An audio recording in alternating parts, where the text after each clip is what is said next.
Hello guys, magandang tanghali naman para magluto. Pinakuluan ko muna itong sibuyas, kamatis at ginayat na bayabas. Bangos na sinigang sa bayabas, yan po ang aking luluto ngayon. Lagay po natin ang bangos.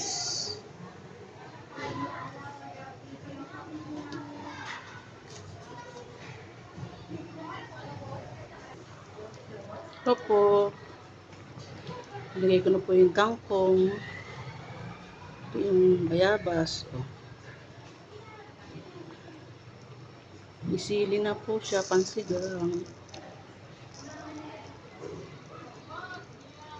Bangos, sinigang sa bayabas.